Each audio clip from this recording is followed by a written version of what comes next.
Sebuah tindakan yang sangat di luar batas kemanusiaan, meracuni anak-anak demi memperkaya diri sendiri. Bagaimanakah sepak terjang pembuat vaksin palsu ini bisa terdeteksi selama 13 tahun terakhir? Sudah hadir di studio Selamat Pagi Indonesia, Direktur Tindak Pidana Ekonomi dan Khusus Barreskrim Polri, Brigjen Polisi Agung Setia, dan Direktur Pengawasan Produksi Produk Terapeutik BPOM, Togi Junis Hutajulu.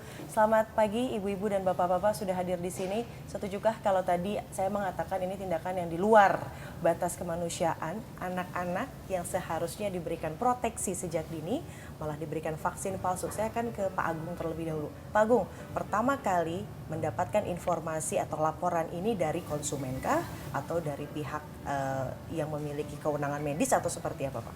Ya, kita mengungkap dari proses penyelidikan. Jadi sepenuhnya ini adalah hasil dari investigasi kita. Tidak ada pihak yang melaporkan ke pihak kami, tapi kita melakukan pendalaman dan kita memfokuskan untuk masalah vaksin. Latar belakangnya untuk mendalami pada saat itu apa Pak? Karena triggernya itu apa? Ya, kita mendapat informasi awalnya di lapangan bahwa ada distribusi vaksin.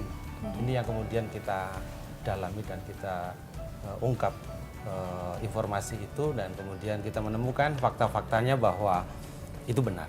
Setelah mendapatkan dan juga mendapatkan fakta bahwa itu benar, apakah ada laporan dari masyarakat yang katakanlah seorang ibu yang berobat atau bervaksin di rumah sakit tertentu mengeluhkan sesuatu, bayinya sakit dan lain-lain Pak? Sampai hari ini kita belum, namun kita terus mendalami. Sampai tadi malam kita lakukan masih upaya pengembangan dari kemarin kita ke Subang, tadi malam kita ke Jakarta Timur, dan kita akan terus buru para pelaku pembuat vaksin palsu. Pertama kali ditemukan ini di daerah Bekasi, betul Pak, dikonfirmasi? Iya. Di daerah Bekasi. Lalu setelah pengembangan penyelidikan ternyata vaksin palsu itu sudah beredar kemana saja Pak? Iya, faktanya yang kita temukan sekarang ada di Jawa Barat, di Subang, kemudian ada di Banten, Tangerang, kemudian di Bekasi, demikian juga di Jakarta Timur, Jakarta Barat. Banyak ternyata ya, sudah hampir menyeluruh. Tapi Pak, ini sindikatnya kami memiliki informasi dari tahun 2003 begitu. It's been 13 tahun begitu kan. 13 tahun penyelidikan yang Anda lakukan ini sudah dilakukan berapa tahun terakhir? Ya, 3 bulan terakhir ini kita melakukan pendalaman. 3 bulan terakhir ini ada pelajaran tanda kutip yang bisa diambil dalam perjalanan kasus sindikat 13 tahun Pak? Ya, ternyata mereka semua berhubungan dan satu dengan lain. Ada rantai yang kita bisa ungkap. Rantainya mulai dari bagaimana mereka mengumpulkan botol-botol bekas vaksin itu di rumah sakit. Itu ada di Jakarta, ada di Jogja, dan di tempat lain. Dia kumpulkan dan kemudian dia mulai berimprovisasi untuk memasukkan cairan infus dan bahan kimia lainnya. Kemudian dia membeli alat untuk mengepres karena itu harus dengan tutup yang rapat seperti aslinya, dan kemudian dia juga harus memberikan label, dia harus membuat berhubungan dengan percetakan untuk membuatkan label, membuatkan kardusnya, packingnya yang seperti aslinya dan seperti itu. Artinya itu semua kita bisa ungkap, dan akhirnya kita mengetahui bahwa jaringan ini ada setidaknya 4 jaringan yang kita 4 jaringan terkait vaksin palsu. Ya. Sampai hari ini sudah berapa orang Pak yang ditetapkan sebagai tersangka? 12 orang kita tahan. 12 orang Kita ditahan. Yang lain kita dalami lagi karena perlu untuk pengembangan. Berarti pengembangan ada sekali kemungkinan untuk bahwa vaksin ini juga beredar bahkan ke seluruh Indonesia. Ibu Togi, speechless saya mendengarnya, saya juga sebagai orang tua jadi cukup concern begitu. Cuman yang paling penasaran adalah apa sebetulnya isi dari vaksin palsu dan seberapa bahaya efek terhadap bayi bila diberikan kepada bayi untuk vaksin palsu, Bu Togi? Jadi kalau ditanyakan seberapa bahaya, sebenarnya kan tujuan imunisasi untuk memberikan kekebalan. Khususnya karena ini yang ditemukan vaksin-vaksin palsu ini adalah untuk imunisasi wajib bagi para balita, sehingga nanti efek kekebalan yang diharapkan itu tidak diperoleh. Sehingga bayi itu rentan terhadap penyakit-penyakit tersebut. Dan yang kedua juga malah nanti bisa memberikan efek samping. Efek sampingnya apa Bu Togi? Ya, efek sampingnya tergantung karena pembuat bahan bakunya, material yang dimasukkan ke dalam produk itu memang tidak memenuhi standar kualitas. Oke, sampai saat ini yang sudah diidentifikasi bahan apa yang berada di dalam, yang terkandung dalam vaksin palsu yang sekarang ini beredar? Kita belum mengkonfirmasi di laboratorium, tapi yang memang kita duga itu adalah karena berdasarkan laporan dibuat dari antara lain dari cairan infus. Ya. Dan kemudian juga diberikan antibiotik gentamisin. Ya, ini dia, Anda bisa saksikan di layar kaca pemirsa informasi yang masuk ke redaksi kami mengenai bahan pembuatan vaksin bayi palsu yang seharusnya diberikan untuk memberikan imunitas, ini malah ada terkandung antibiotik. Ya, betul. Itu bahaya juga karena bisa memberikan efek resistensi kepada bayi dari usia awal manusia hidup gitu ya. Kan kita juga penuh dengan ancaman bahwa obat-obat apabila kita terinfeksi penyakit tertentu tidak bisa diobati karena manusia atau orang tersebut atau pasien tersebut sudah menggunakan antibiotik yang seharusnya tidak diberikan. Oke, pengawasannya seperti apa sekarang setelah terungkap, lalu juga yang paling penting mungkin pemirsa bertanya seperti apa untuk membedakan mana yang asli, mana yang palsu, apakah konsumen juga diberikan hak untuk memperlihatkan terlebih dahulu produk, karena selama ini selalu kita sudah terima jadi ini vaksinnya cuma dilihat disegel sudah, mungkin ada expired dan lain-lain, dan juga yang paling penting kalau misalnya bayinya sudah diberikan vaksin palsu, apa yang harus orang tua lakukan, pemirsa akan kami bahas selepas jeda berikut. Tetaplah bersama kami di Selamat Pagi Indonesia. Kembali di Selamat Pagi Indonesia, pemirsa, bagi Anda yang baru bergabung, kami sedang memperbincangkan mengenai bahaya vaksin palsu yang beredar saat ini di Indonesia. Sudah hadir di studio Selamat Pagi Indonesia ada Pak Agung Setia dan juga Ibu Togi. Kembali ke Pak Agung. Pak Agung, tadi Anda mengatakan bahwa modusnya ini ada oknum yang mengumpulkan bekas-bekas bungkus dari vaksin. Seharusnya regulasi untuk sampah medis juga kan diberlakukan oleh rumah sakit, apalagi dengan standar medis tertentu. Berarti ada konsekuensi hukum juga bila ditemukan di rumah sakit, Pak Agung? Kita akan dalami hal itu dan kita memang sudah menemukan indikasi tentang bagaimana ada oknum yang secara mungkin di rumah sakit menjadi ilegal ya, mereka mengumpulkan botol-botol bekas vaksin itu. Ada kemungkinan keterlibatan orang dalam dari rumah sakit, Pak Agung? Ya, terkait dengan botol bekas ini kita akan dalami. Masih didalami lagi kita akan pastikan nanti seperti apa. Rumah sakit yang beredar ini tadi tentang vaksin palsu ini sejauh ini data yang Anda dapatkan di kota mana saja, Pak? Ada di Bekasi, di Jogja, kemudian di Jakarta. Bekasi, di Jogja, dan juga di Jakarta. Rumah sakit besar, Pak Agung?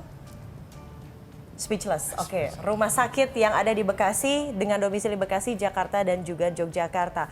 Ibu Togi, sekarang bagaimana caranya untuk membedakan vaksin palsu dan juga yang asli, Ibu Togi?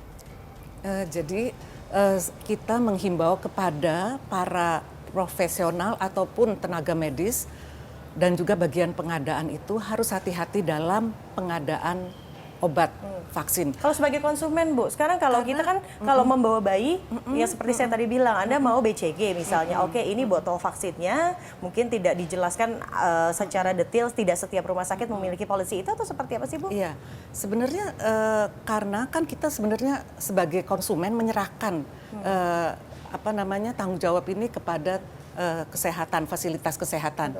Dan walaupun dia menunjukkan file tersebut atau vial tersebut, kemasan tersebut, mungkin kita juga awam. Nah itu dia. Nah, jadi konsumen semenjak itu, ada kejadian ini, saya yakin semakin cerdas mereka. Iya, saya makin concern. Harus ada pencegahan dari pengadaannya. Jadi himbauan kami, Badan POM, karena kami sudah mengidentifikasi bahwa ternyata fasilitas pelayanan kesehatan itu melakukan pengadaan vaksin tersebut dari sarana-sarana atau jalur-jalur distribusi yang tidak resmi. Nah, oleh sebab itu harus ada namanya kualifikasi supplier. Dan kemudian dia harus ada melihat apakah pertama lihat kemasannya, apa itu rusak atau fontnya berbeda dengan yang sebenarnya. Nah, gimana caranya kita untuk melihat font yang berbeda ya? Itu sebenarnya karena ini adalah obat keras dan itu di bawah kewenangan dari tenaga medis, jadi kita harus mulai dari pencegahannya. Pencegahannya, jadi apa yang disediakan oleh rumah sakit atau klinik tersebut adalah benar-benar obat yang asli, bukan yang ilegal atau palsu. Distributor yang sekarang ini dipalsukan ini memang nakal, dan juga saya ingin tahu nih, vaksin ini kan ada yang buatan dalam negeri, ada juga yang buatan luar negeri. Yang dipalsukan saat ini, itu apakah yang buatan dalam negeri atau yang buatan luar negeri? Jadi ada yang produk luar negeri, ada yang produk dalam negeri. Jadi ada beberapa industri farmasi yang dipalsukan produknya. Banyak, semakin banyak pekerjaan rumah dari para orang tua. Pak Agung, konsekuensi hukum yang akan dijatuhkan ketika nanti sudah terbukti, dan juga tentunya konsekuensi bagi rumah sakit ini yang diduga katakanlah memiliki oknum keterkaitan dengan jaringan vaksin palsu ini. Ya, barang siapa melakukan apa yang disebut tadi membuat, mengedarkan, mendistribusikan ini Undang-Undang Kesehatan mengatur itu dan ancamannya ada 15 tahun.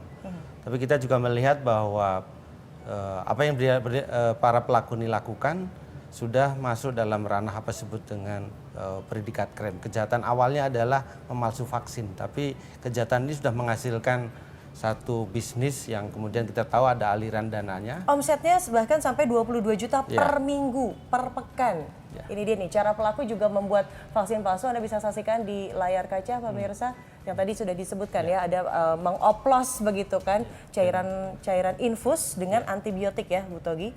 Oke, konsekuensi untuk rumah sakit, Pak? Ya, tadi saya sampaikan ini sudah menjadi bisnis, tentunya kita akan terapkan kejahatan ini menjadi kejahatan pencucian uang.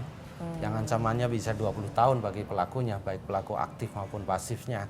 Demikian juga para pelaku yang lain, undang-undang kita mengatur bagi barang siapa turut serta atau membantu melakukan kejahatan itu adalah ada ancaman hukuman dengan hukuman sepertiga dari para pelaku Jadi ada utamanya. hukuman berlapis ya, Ya. Pak Agung. Terakhir, Ibu Togi, ini ada informasi dan juga orang tua yang mencuitkan via Twitter, bagaimana saya tahu anak saya sudah diberikan vaksin asli atau vaksin palsu. Pun ketika misalnya ragu, apakah boleh dilakukan vaksin ulang?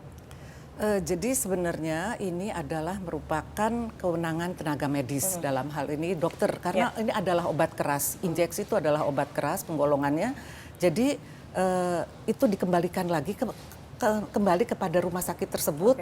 Apakah catatannya itu sebenarnya, karena kan sekarang sudah teridentifikasi permasalahan apa yang terjadi dan batch mana yang ternyata adalah batch obat palsu, dan kalau memang diketahui itu obat palsu bisa meminta untuk divaksinasi ulang. Kalau untuk laporan Bu, misalnya ada konsumen yang menemukan kecurigaan di rumah sakit tertentu, bisakah kita menghubungi hotline atau gimana ke BPOM? Badan POM mempunyai hotline di bawah unit layanan pengaduan konsumen, jadi bisa menghubungi nomor 1-500-533. Boleh dicatat pemirsa, teman-teman, 1-500-533. Itu hotline yang disediakan BPOM Badan POM. untuk Seluruh pengaduan, bukan saja hanya vaksin palsu, obat palsu yang lain pun juga, dan juga ada keluhan-keluhan, misalnya ada kecurigaan obat itu tidak sesuai, tidak seperti biasanya dan sebagainya, sehingga kita bisa melakukan penelusuran. Oke, 1-500-533. Semoga perbincangan ini membuat inspirasi tersendiri dan juga awareness terhadap para orang tua makin dibabat ya Pak. Ini jangan sampai kita memiliki lost generation begitu gara-gara vaksin palsu. Dan demikianlah perbincangan mengenai vaksin palsu. Pemirsa, Selamat Pagi Indonesia masih akan kembali.